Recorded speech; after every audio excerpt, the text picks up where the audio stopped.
Le ministre de l'Élevage lance depuis le Haoud Charqi la campagne nationale pour l'amélioration génétique de l'espèce bovine.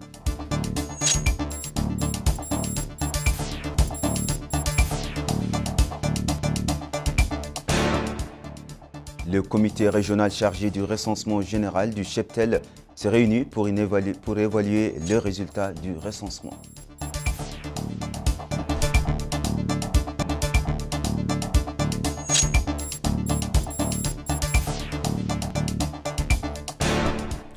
Organisation d'une caravane de santé dans le cadre des activités du festival de Dungtad pour la culture et le développement.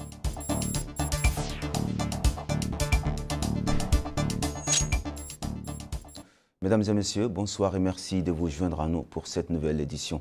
Le ministre de l'Élevage, Mokhtar Ould Ghagui, a donné le coup d'envoi hier, samedi, en compagnie du directeur de cabinet du Wali du Haoud Charqi, de la campagne d'insémination artificielle de 3000 vaches à partir de la localité de Mahmouda, affiliée à l'Office national de recherche, de développement, de l'élevage et du système de pâturage. Le ministre a reçu des explications détaillées sur le processus d'insémination artificielle réalisé par les équipes vétérinaires régionales qui travaillent à l'amélioration génétique des vaches, ce qui a permis d'obtenir un nombre important de première génération avec une production laitière moyenne allant de 10 à 12 litres contre 4 litres chez les vaches locales. Évoquant les objectifs de cette campagne qui coïncide cette année avec les préparatifs du secteur pour le redémarrage de l'usine laitière de la ville de Néma, le directeur de l'Office national de recherche et de développement de la ressource animale, Mohamed Lemine Ould Haki, a précisé que l'amélioration génétique permet d'améliorer la production animale et de relever les défis d'autosuffisance en lait qui coûtent annuellement à l'État d'importantes sommes de devises. Il a noté que le programme national d'amélioration génétique a permis de contribuer au changement des mentalités des éleveurs en créant chez eux la nécessité d'accroître la production laitière.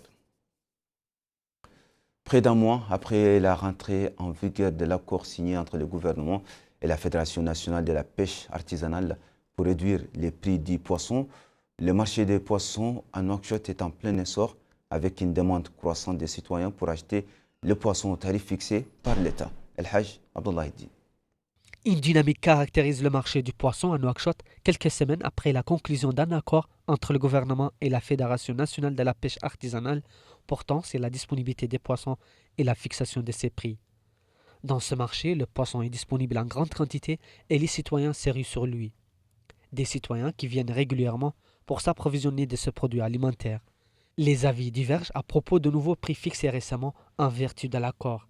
Cette vendeuse indique que les prix de poissons font l'objet de spéculations et que les prix de certaines espèces augmentent et sont en baisse de temps en temps selon la disponibilité du produit. Des espèces telles que sourds dont le prix était fixé par l'État à 1600 au Guilla et qui est vendu à 1800 au marché, dit-elle. Cet autre montre que les prix des poissons s'abaissent considérablement avec l'abondance de produits. Elle ajoute que les prix fixés par l'État peuvent être respectés, voire plus réduits, si l'offre de poissons est abondante. Les équipes de la direction de la protection des consommateurs sillonnent les différents coins du marché afin de veiller au respect strict des dispositions de l'accord fixant le prix des poissons. Cet agent du contrôle des prix affirme que des affichages montrant les nouveaux prix des poissons ont été fixés partout dans le marché. Il ajoute que le rôle de son équipe consiste à dénoncer toutes les contraventions relatives à l'accord signé et qu'il convoque les contrevenants auprès des autorités.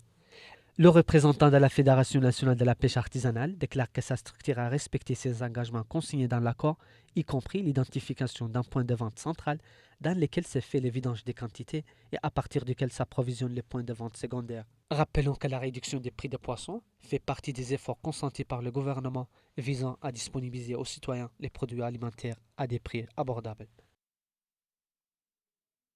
Les rideaux sont tombés sur le séminaire de haut niveau organisé hier par les partis INSAF au Centre international des conférences El Mourabitoun sous le titre « La bonne gouvernance » entre l'engagement ferme de l'État et l'engagement sincère des élites et de la société. 2 jours durant, les experts spécialisés ont examiné en détail tous les sujets, soulignant la nécessité de changer les mentalités sociétales dépassées qui entravent la bonne gouvernance afin d'assurer un développement durable basé sur une répartition équitable des richesses. La cérémonie de clôture a été marquée par un important discours prononcé par le président du parti, Sid Ahmed Ould Mohamed, dans lequel il a remercié les experts et les participants pour les informations précieuses et les discussions enrichissantes qu'ils ont fournies au cours des 2 jours du symposium, ce qui a permis d'atteindre les objectifs fixés par le parti visant à apporter une contribution politique dans la mise en œuvre du programme de son Excellence le Président de la République dans son volet relatif à la bonne gouvernance.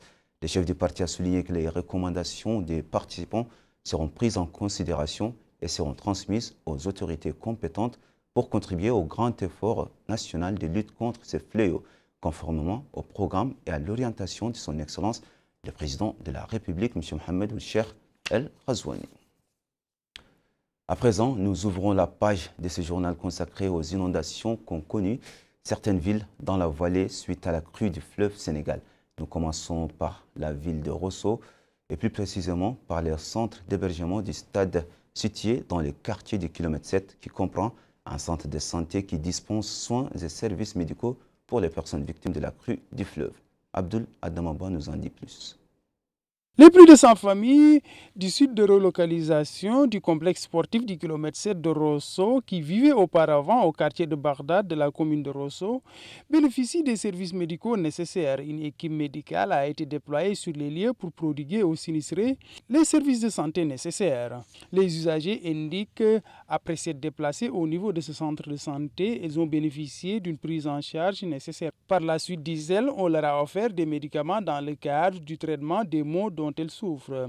Le médecin-chef du district de santé de Rosso a pour sa part souligné qu'une équipe médicale complète officie au niveau de ce centre de santé délocalisé. Il a par ailleurs déclaré qu'ils ont à leur disposition les médicaments essentiels et équipements nécessaires. Le médecin a en outre souligné qu'ils accueillent environ 20 voire 30 patients par jour à l'aide d'une équipe qui est disponible 24 heures sur 24. Il a par ailleurs affirmé qu'il n'existe pas de patients dont l'état de santé est sévère. Ce membre du personnel soignant a pour sa part souligné qu'ils accueillent des patients de différents âges. À la suite du traitement de certains cas, dit-elle, certains patients sont internés sur place. Elle a en outre indiqué si un patient nécessite une évacuation, on l'envoie au niveau de la structure de santé appropriée. Nous quittons Rosso pour Wompou et son centre d'hébergement des citoyens victimes de la crue du fleuve pour s'enquérir de la situation et de leurs conditions de vie à l'intérieur du site, devenu provisoirement leur chez-soi. Un reportage qui nous fait vivre Abdullah Damaba.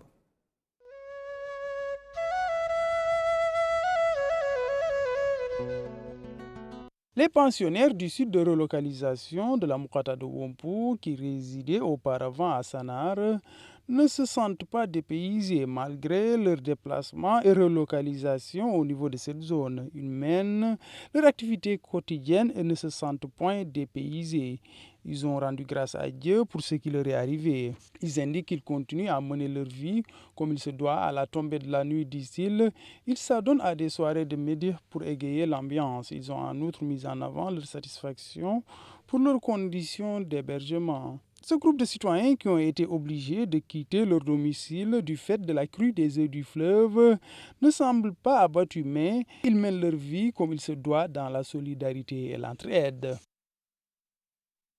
Nous allons au Houd Sharqi ou Nema, où le centre régional de suivi du recensement général du cheptel dans la wilaya s'est réuni sous la présidence du Wali Isselmou Ould Sidi. Au cours de la réunion, le délégué régional des statistiques a présenté les résultats finaux intermédiaires qui comprenaient les chiffres définitifs intermédiaires du résultat du travail des équipes qui ont sillonné toutes les mourata'a de la wilaya pour collecter, compiler et traiter l'ensemble des données afin de fournir des chiffres précis sur le nombre de têtes de bétail dans le Houd Sharqi.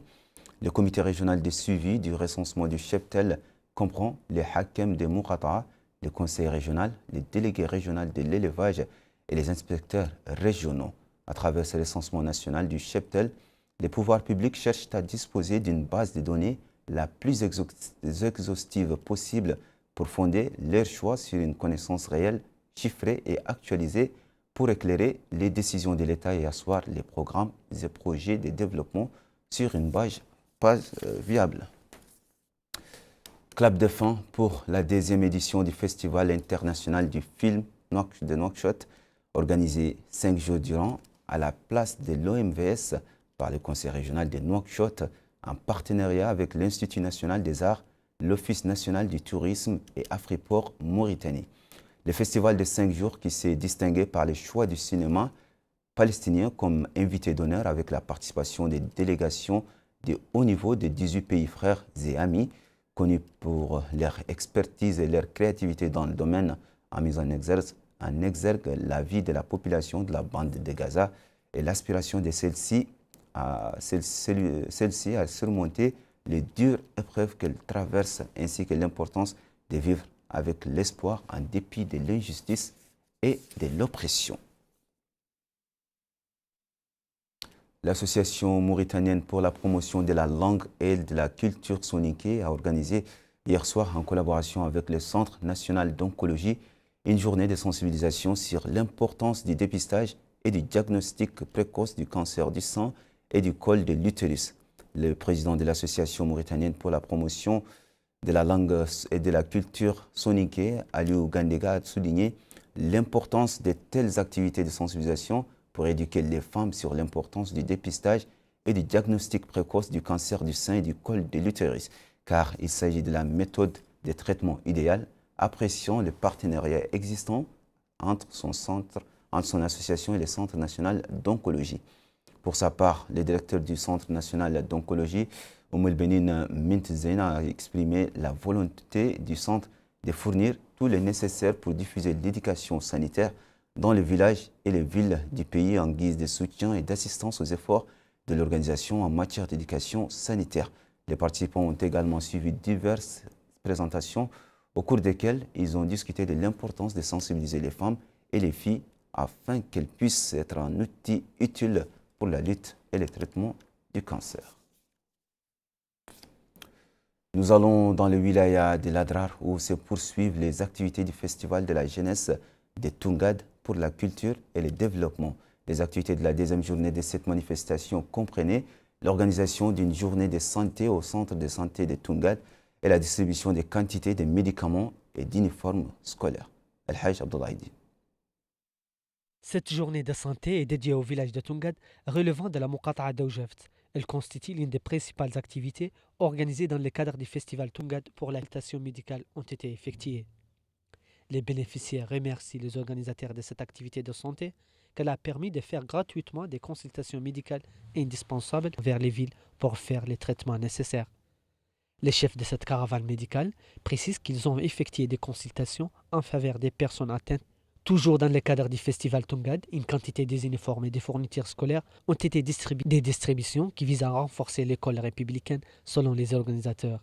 Dans le même sillage, de nombreuses versions du livre Saint-Coran ont été également distribuées aux élèves de Mahadara. Nous fermons ce journal avec la natation, qui est un sport de prédilection pour de nombreux habitants de la ville de Nouadhibou, grâce à la position géographique de la ville située sur la côte atlantique. Cependant, le manque de connaissance des procédures de sécurité a rendu ce sport dangereux pour certains d'entre eux. Abdullah Damaba. Les plages de la capitale économique du pays accueillent un nombre important de visiteurs. Parmi ces derniers figurent des jeunes qui viennent pour profiter de la fraîcheur qu'offre la plage, mais qui sont du reste exposés aux dangers liés à la baignade. Les résidents ont précisé qu'il est important de se rendre compte des dangers liés à la baignade, particulièrement pour ceux qui n'ont pas les équipements nécessaires pour se baigner en toute sécurité. Ils ont aussi affirmé qu'il ne faut pas prendre à la légère les risques de noyade, particulièrement pour des novices qui ne savent pas nager comme il se doit. Ils ont dans ce cadre révélé qu'un cas de noyade a été signalé récemment au niveau de la zone du Cabano. Ils appellent tout un chacun à prendre les précautions nécessaires et rester prudent pour protéger les enfants des risques de noyade. C'est déjà la fin de cette édition. À présent, le rappel des titres.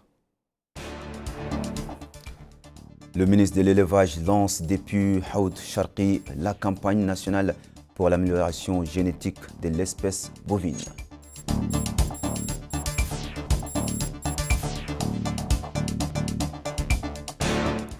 Le comité régional chargé du recensement général du cheptel s'est réuni pour évaluer les résultats du recensement.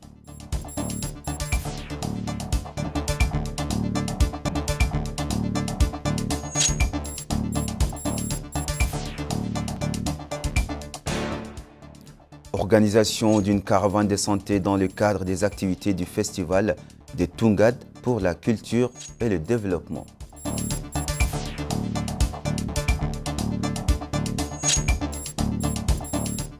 Mesdames, Mesdemoiselles, Messieurs, merci d'avoir suivi cette édition. Merci de votre fidélité. Restez avec nous pour la suite de vos programmes préférés sur Al Mauritania et à bientôt.